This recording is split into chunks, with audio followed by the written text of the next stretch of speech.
아나운서가 소개하고 아재가 분석하는 아이템. 와. 안녕하세요. 네, 저희가 누굽니까? 트렌드를 선도하는 네, 두 분이죠. 그렇죠. 네, 그래서 저희가 네. 핫 이슈를 하나 가져와 봤는데요. 이렇게만 말해도 많은 분들이 다 아실 것 같은데 바로 초전도체입니다. 네, 이 초전도체가 자랑스럽게도 네. 우리 한국의 연구진들이 개발했다. 이게 네. 정말 자랑스러운 것 같아요. 음. 근데 워낙 또 어려운 개념이던데 네. 대표님이 초전도체라는 물질에 대해서 좀 설명을 해주세요. 네. 아주 먼 곳에 전기를 보낼 때는 굉장히 많은 손실이 발생하는데 네. 그게 대부분 저항 때문에 그렇죠. 아하. R이라고 하는 이제 저항이 생기는 건데 초전도체는 저항이 0이에요. 네. 어마어마한 거 아닌가요? 어마어마한 거죠. 네. 그런데 100년 전에 이미 초전도체라는 게 발견이 됐거든요. 네. 왜 상용화가 안 됐겠어요? 너무 고온이나 뭐 고압에 있어야 돼서 그런 거 네, 아닐까요? 맞아요. 초저온이어야 돼요. 저온에. 네, 극저온이어야 되거든요. 네. 이 마이너스 273도인가 뭐 그런데 네. 그 수준으로 온도를 낮춰야 되니까 이제 그 현상이 일어나는데 자, 이번에 그 개발했다라고 주장하는 거는 상온에 우리 이 온도에서 네. 초전도체를 구현했다. 아, 이게 그거예요. 사실이었으면 좋겠네요. 그러면 거의 뭐 네. 우리 그 있잖아요. 그 어벤져스의 네. 스톤 아닐까요? 진짜? 아, 진짜 아이언맨처럼 네. 이렇게. 네, 완전 그냥 오. 그 정도 인피니티 스톤 네. 수준의 그건데 진짜 저는 정말 됐으면 좋겠어요. 그러니까요. 네, 뭐 노벨상을 받을 정도다라고 거의 하더라고요. 뭐 노벨상 받을 거예요. 아마 되면. 이제 그런데 다만 아직까지 그게 검증이 필요해요. 아하. 그러니까 이번에 이제 논문을 공개를 했거든요. 네. 근데 이거를 이제 그냥 아카이브에 올린 거고 음. 뭐 유수의 뭐 네이처나 셀 같은 이런데 엄청난 이제 그런 데다가 뭐 검증을 받고 올린 건 네. 아니기 때문에 지금 전 세계에서 이 논문을 보고 자, 똑같이 만들어 보자 레시피대로. 근데 아직까지 만든 데는 없어요. 레시피를 다 공개했나요? 공개했어요. 네, 논문에 다. 근데 아직 못 만든 네, 거예요? 구리하고 나하고 뭐 인산염하고 해서 하면 된다라고 했는데 그 레시피를 몰라요. 레시피 공개했다면서요? 그러니까 공개했는데 네. 이게 이제 보통 이제 논문을 쓰는 방법이 네. 뭔가 막 수학적으로 다 검증을 해서 수학식대로 해서 이제 만드는 방법이 있고 여기는 이제 막 여러 번 실험해 보다가 어떻게 만들어졌는데 이거에 대해서 네. 그리고 오히려 역사돼서 이거를 해야 되는데 그게 이제 어렵죠. 아하. 이게 검증이 잘 됐으면 좋겠는데 네네. 근데 이게 진짜로 검증이 되고 네. 실용화가 되면은 네. 뭐 물론 20년 정도 걸리겠지만 근데 이게 성공을 하게 된다면 네. 2차 전지 아니면 반도체 산업에 정말 큰 영향을 준다고 하더라고요. 네네. 이게 어떤 변화가 오는 거예요? 2차 전지 반도체뿐만 아니라 우리 문명이 바뀌어요. 오. 문명이. 그러니까 지금은 우리가 송배전에 엄청난 투자를 많이 네. 하는 게 막 전기를 멀리 보내는 생산하는 데서 쓰는 데까지 보내는데 굉장히 많은 이게 로스가 생기잖아요. 그래서 예전에 우리 110V 하다가 220V로 네. 바꾼 게 전압을 높이면 이제 저항을 좀 더 이렇게 로스를 적게 할 수 있거든요. 네. 이제 그런 것 때문에 하는 건데 이제 그럴 필요가 없어지는 거죠. 네, 거의 저항이 0에 가까워지고 핵융합 있잖아요. 네. 이런 거 이제 굉장히 싸집니다. 코스트 굉장히 싸지고요. 그리고 자기 부상 열차 뭐 이런 것도 맞아요. 엄청 쉽게 개발할 수 있고 사실 네. MRI가 비싼 게 초전도체 같은 경우는 엄청나게 온도를 낮춰야 된다고 그랬잖아요.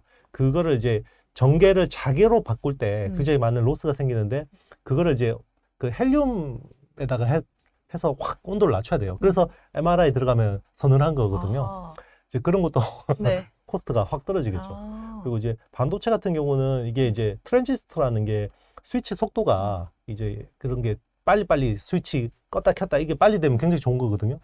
그럼 초전도체를 이용하면 굉장히 좋아지는 거고 2차 전지 쪽에서도 엄청난 에너지 효율이 생기는 거고 아마 이거를 이제 우리나라가 주도하게 된다. 초전도체를.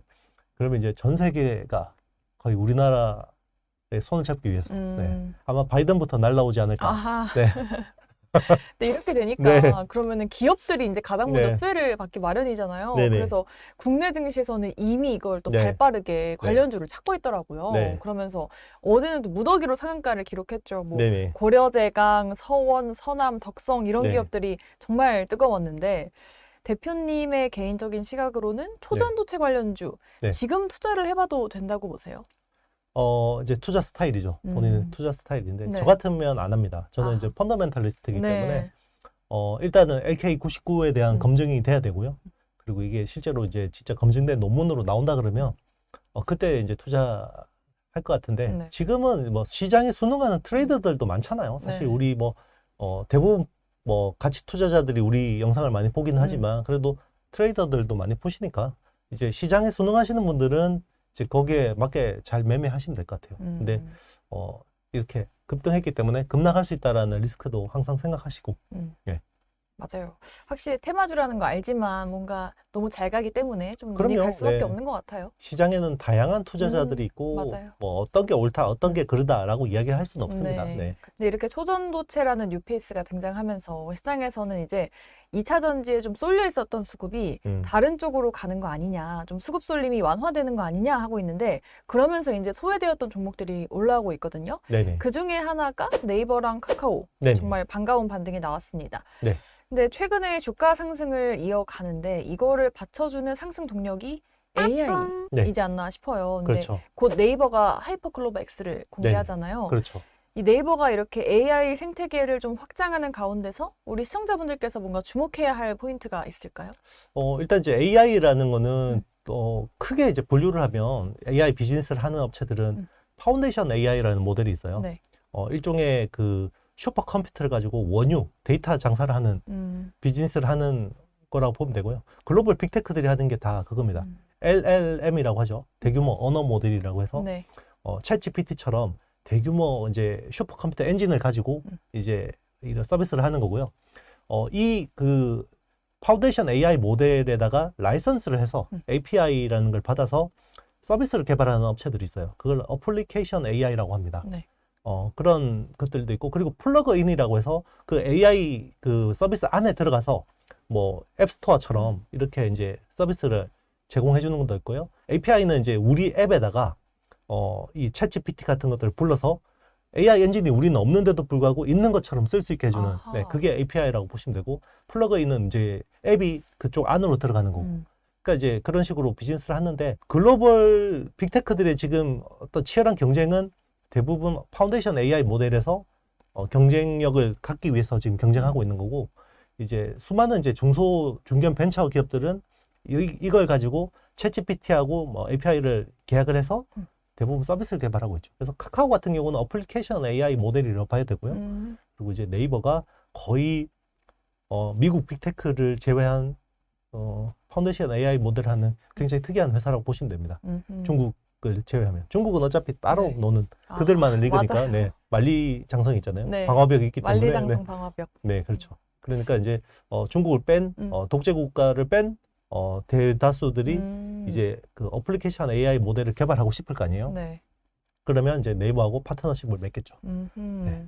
이렇게 빅테크 기업들이 사활을 걸고 있는 게 AI잖아요. 네네. 근데 어떻게 수익을 낼까 네네. 이런 의문이 드는 게 이미 지금 챗GPT가 좀 장악을 하고 있는 상황이잖아요. 네네. 그래서 네이버가 하이퍼클로버 X를 내도 뭔가 이 시장을 장악하지 못한다면은 네네. 정말 돈 먹는 하마가 되지 않을까 네네. 그런 생각도 드는데 대표님께서 어떻게 보세요?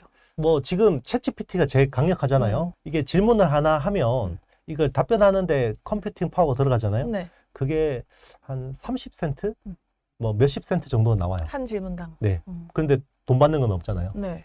그래서 이제 샘 알트먼 CEO가 정말 눈물 나게 나 정말 비용 때문에 눈물이 난다. 이 정도인데. 네. 그러니까 이제 계속해서 공짜로 쓰는데 이제 이걸 이제 유료화를 한 거죠. GPT-4부터는 이제 월 몇십 달러 이제 유료화를 했고, 네.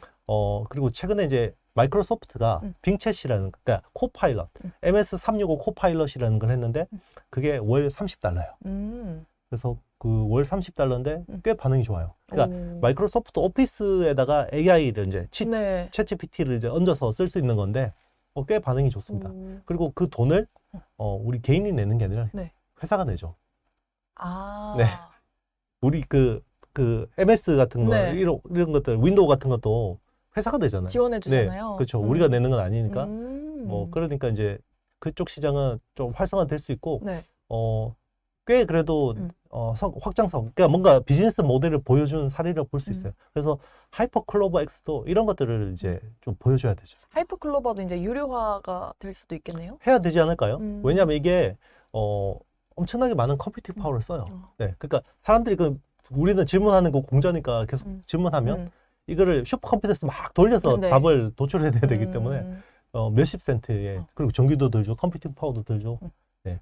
이 유료화할 수밖에 없어요. 그렇구나. 그런데 이제 좀 상징적인 거는 기존에는 챗GPT하고 검색 엔진은 뭔가 서로 카니발리제이션이 생기는 영역이라고 생각했어요. 왜 그러냐면 이제 우리 지금 검색 같은 경우는 검색을 하면 네. 광고 먼저 나오잖아요. 네. 검색 광고. 그렇죠. 그 다음에 답변이 나오잖아요. 그러니까 이제 요 광고비 가지고 이제 이거를 돈을 버는데 네. 챗GPT는 질문하면 바로 답부터 나오니까 광고를 못 없애고. 네, 못 붙이니까 좀 이제 그런 우려들이 있었고 사실 구글이 트랜스포머라는 모델을 제일 먼저 개발하고도 사업화를 못했던 게 네. 자기들의 검색 광고 시장이 없어지니까 이걸 하면 그래서 못했던 건데 이번에 검색하고 챗GPT하고 이런 이제 GPT 서비스하고 뭔가 서로 컨버전스 할 수 있는 모델을 만들었다라고 하니까 어떻게 나올지 봐야겠죠. 네. 네, 그러면은 이제 반도체가 그동안 안보 대상이었던 것처럼 AI도 그렇게 될 것이다. 그래서 네이버가 이제 재평가 받지 않을까? 그런 맥락으로 좀 말씀하시는 것 같은데 이게 어떤 내용일까요? 일단 지금 보면 시중에 계속 돈이 많잖아요. 연준이 금리를 올리고 그 양적 완화를 그 테이퍼링을 하고 있는데 왜 이렇게 돈이 많을까? 네. 정부가 계속 돈을 풀고 있어서 맞아요. 그렇거든요. 네, 미국 정부가. 그러니까 미국 정부의 부채는 계속 높아지고 있죠. 그러니까 이번에 피치가 미국의 신용 등급을 강등을 시킨 건데 예. 그거는 그래도 미국 국민들이 거의 반대하는 사람이 많지 않아요. 왜 그러냐면 이거는 반도체하고 배터리는 안보의 대상이에요. 경제의 대상이 아니라. 지켜야 되는 거죠? 그렇죠. 그러니까 미중 패권 전쟁이 진행 중인데 미중 패권 전쟁에서 이기려면 반도체 기술하고 배터리 기술을 확보해야 되는데 맞아요. 그냥 놔두면 확보가 안 되죠. 미국 내에서 제조업을 할 수가 없으니까. 단가가 비싸잖아요. 네. 그렇죠. 샘하고 마이클 같은 애들한테 월급 많이 줘야 되잖아요. 그러니까 중국에서 생산하는 거를 한국이나 일본으로 가져오면 코스트가 30% 올라가요. 그리고 미국으로 가져오면 50%가 올라가요. 그러면 기존에 10달러면 만들던 거를 네. 15달러에 만들어야 된다고. 그러면 어떻게 해야 돼요? 보조금을 줘야죠. 그것 때문에 어쩔 수 없네요. 그렇죠. 계속해서 이제 미국이 국채를 발행해서 계속해서 보조금을 줘야 되는데 그러면 예전 같으면 재정 건전성 때문에 그런 거 하면 안 돼라고 할 거 아니에요. 네. 근데 미국 국민들은 왜 그러면 가만히 있냐? 이거는 전쟁이니까. 우리가 지금은 모바일 혁명으로 인해서 초연결 시대가 됐잖아요. 네.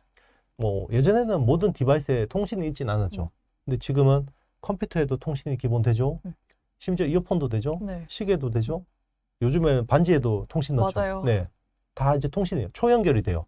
그럼 여기를 통해서 뭐가 오나? 서버 클라우드에 있던 AI가 여기를 불러서 와서 우리한테 서비스를 해주는 거예요. 영화 아이언맨에 보면 자비스 네. 있죠. 네, 자비스가 TV로도 왔다가 내 컴퓨터로 왔다가 그죠? 저기 로봇 팔로도 왔다가 네. 다 해주잖아요. 자, 그거를 미국의 몇몇 빅테크가 제공한다. 그럼 좋죠. 미국 빅테크 서비스 되게 잘할 거 아니에요. 근데 우리는 미국 빅테크의 식민지가 될 수 있죠. 우리는 빅데이터를 쪽쪽 빨리고 얘들이 뭔가 그러니까 생각해 보세요. 약간 그 AI라는 게 얼마나 네. 무서울 수 있냐면 그러니까 지금 보면 대만의 총통 선거가 되게 중요하잖아요. 근데 중국은 국민당을 밀고 있고 미국은 지금 민진당을 밀고 있잖아요. 네. 그런데 거기서 계속해서 AI가 가짜 뉴스를 퍼뜨리고 대만 국민들을 컨트롤해서 자기들한테 유리하게 의사결정을 할 수 있도록 한다 그러면 네. 얼마나 섬뜩해요. 어마무시한 힘을 갖고 있네요. 어마무시한 힘을 가지고 있어요. 그거를 미국의 몇몇 빅테크가 다 전 세계를 통제하게 되는 거죠. 자, 그러면 특히나 이제 뭐 어떤 이런 자주성에 대한 생각이 있거나 특히나 독재 국가들은 굉장히 섬뜩하겠죠. 네. 그러면 미국 빅테크를 막고 우리가 이런 걸 개발해야겠다 라는 니즈가 많겠죠. 그런데 개발할 수 있는 데가 거의 없어요. 중국을 빼면. 그런데 한국의 네이버라는 데가 네. 할 수 있죠. 그래서 이번에 네이버가 우크라이나 재건 사업에 참여를 하는데 여러 가지를 해요. 굉장히 크게 비중을 하는데 이번에 사우디아라비아 네옴시티에도 참여를 네. 하는데 우크라이나하고 하는 여러 프로젝트 중에서 주목되는 게 뭐가 있냐면 우크라이나어 기반으로 생성형 AI 개발. 그 재건에 꼭 필요한 건가요? 아니죠. 그러니까 전쟁 중인 나라가 네. 다른 거 자기네들 이제 재건 복구하는 게 중요한데 굳이 생성형 AI를 해야 되냐? 이렇게 생각할 수 있잖아요. 이게 AI 혁명에서는 뒤처지면 우리가 식민지가 될 수 있다고 생각하는 거예요. 그만큼 중요하다. 그만큼 중요한 거예요. 그러니까 지금 유럽이 제일 공포스러울 거예요. 왜냐하면 유럽에는 미국의 빅테크를 견제할 수 있는 기업이 없어요. 지금의 모든 우리 인터넷 시대, 모바일 시대에 미국 빅테크한테 의존했던 것처럼 AI 시대에도 미국 빅테크한테 의존을 한다라는 거는 네. 차원이 다른 이야기예요. 그러니까요. 네, 기존에 뭐 우리가 검색 엔진 미국 뭐 구글 쓰는 거하고 AI를 구글한테 의존하는 건 완전 다른 거예요. 그렇죠. 네. 계속해서 가스라이팅을 할 수 있다고. 네. 엄청난 거죠. 네. 그러게요. 네. 그리고 빅데이터는 쪽쪽 빨리고. 네. 네. 그래서 이제 시장에서는 빨리 관련주를 찾고 있고 네. 또 AI 테마가 이제 다음 주도주로도 많이 꼽히고 있더라고요. 네네. 근데 사실 최근에는 2차 전지가 시장을 장악했다라고 볼 네네. 수 있잖아요. 네네. 그러면 우리 시청자분들은 이 컨텐츠를 미리 봤으니까 AI가 앞으로 2차 전지에 이어서 뭔가 눈여겨볼 만한 주도주다라고 볼 수 있을까요? 저는 그 AI라는 트렌드가요.